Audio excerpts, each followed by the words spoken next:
Cuando el ser humano es expulsado del jardín del Edén, el cual es identificado como el lugar de la vida, la primera escena que encontramos es la de Caín matando a Abel. Caín odia a su hermano y eso produce muerte. Es una forma de muerte que puede existir incluso cuando una persona sigue respirando. Caín está en muerte.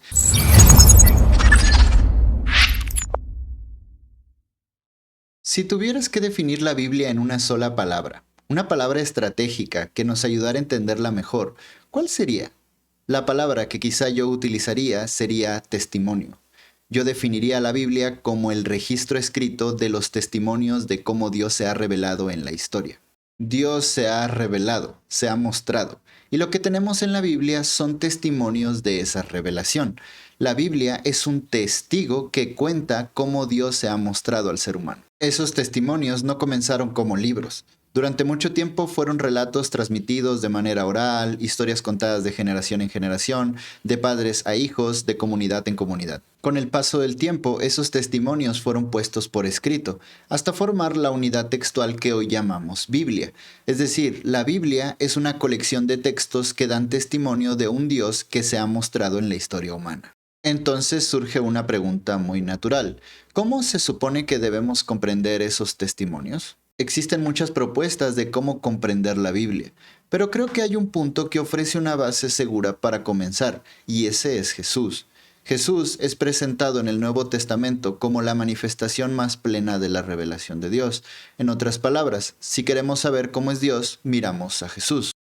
Y aquí hay un detalle que es sumamente interesante y muy importante en la cuestión que planteamos, porque Jesús también tuvo contacto con la revelación escrita que nosotros llamamos escrituras, por lo menos con la parte del Antiguo Testamento, y sobre su enseñanza se estructura la base doctrinal del Nuevo, así que Él es la clave en la construcción de comprensión.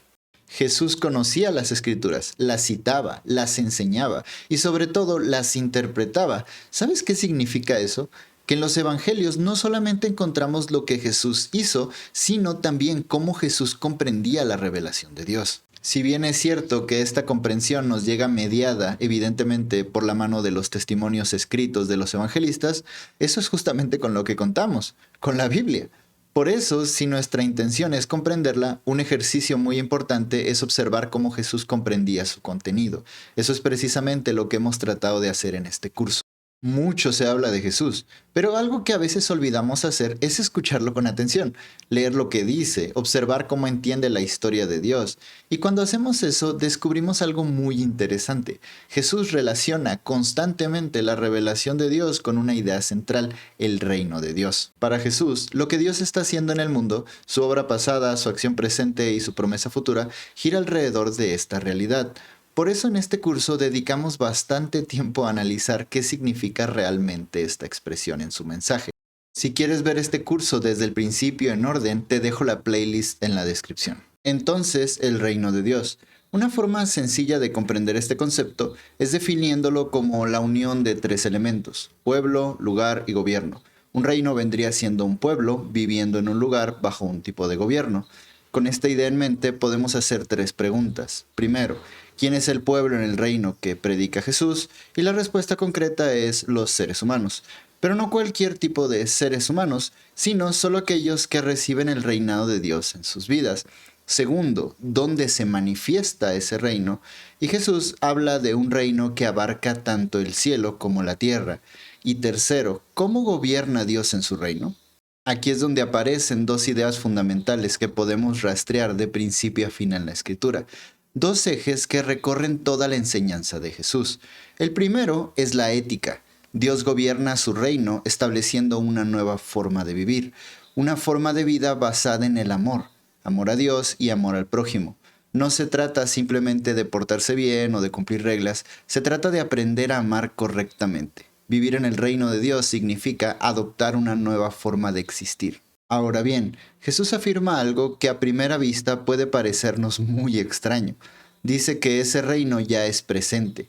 Y aquí surge una pregunta inevitable.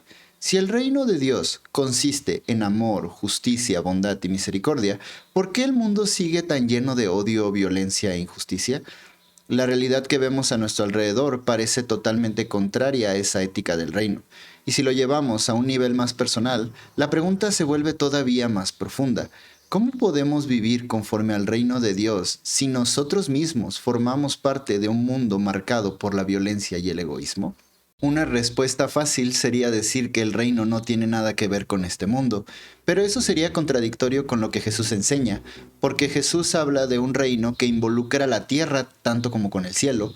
Entonces la pregunta sigue en pie: ¿cómo logra Dios establecer su reino en un mundo lleno de violencia? La respuesta aparece en el segundo eje que atraviesa todo el mensaje del reino. Ese segundo eje es la victoria. Pero no cualquier victoria, sino la victoria de la vida sobre la muerte.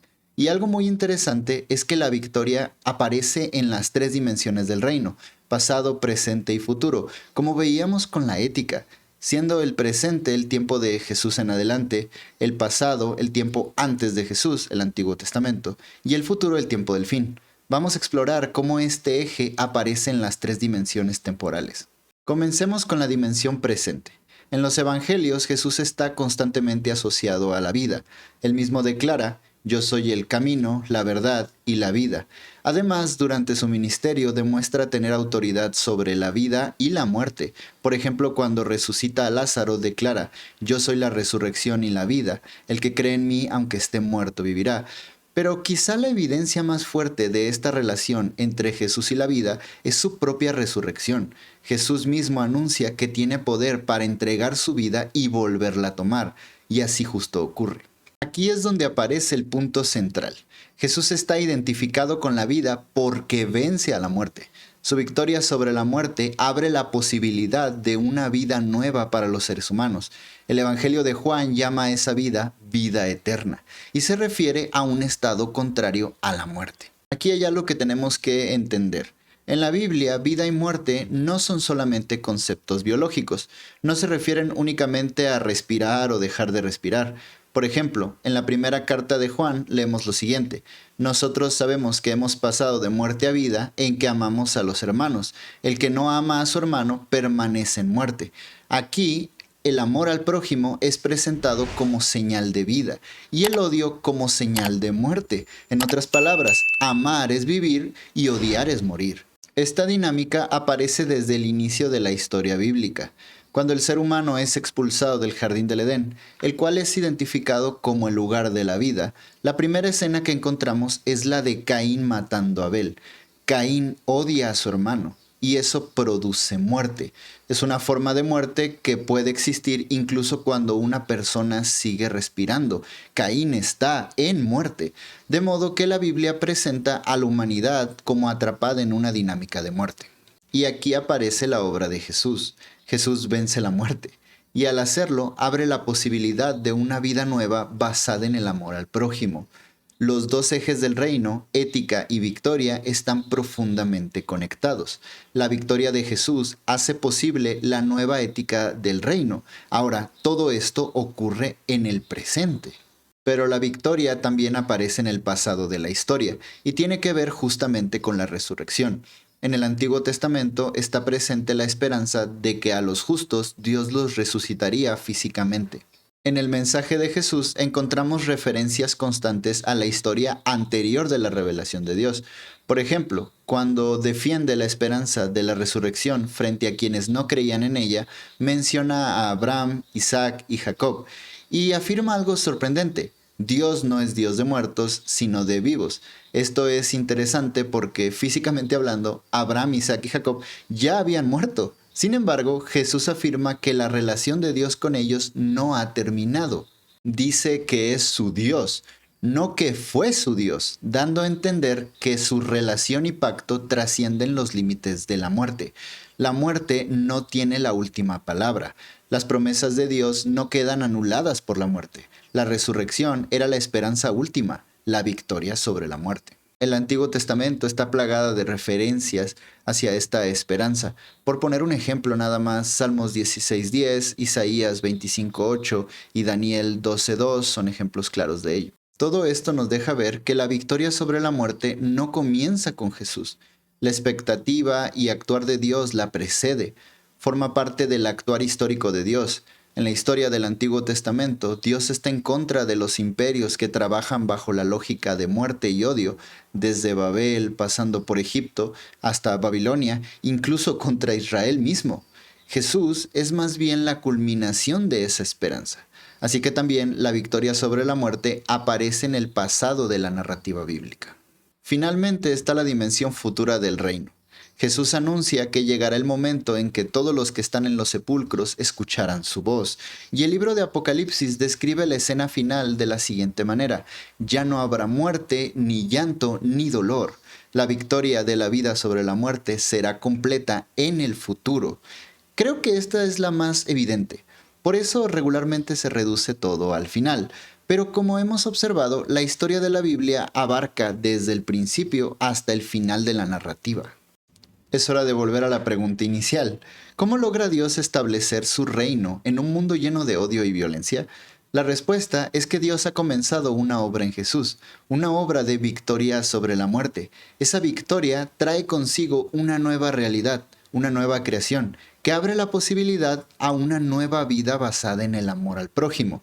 Y por eso Jesús hace un llamado: arrepiéntanse y crean, vengan a la vida, vengan a mi reino. Con todo esto podemos entender mejor lo que Jesús quería decir cuando habla del reino de Dios. El reino de Dios es un pueblo de seres humanos que reconocen su gobierno, manifestado en el cielo y en la tierra, viviendo conforme a una ética del amor al prójimo, gracias a la victoria que Jesús ha obtenido sobre la muerte. Eso es lo que hemos tratado de construir a lo largo de este curso, una comprensión del mensaje de la Biblia partiendo de las palabras de Jesús. Y quizá esta perspectiva puede ayudarte a leer la Biblia de una manera que antes no habías considerado.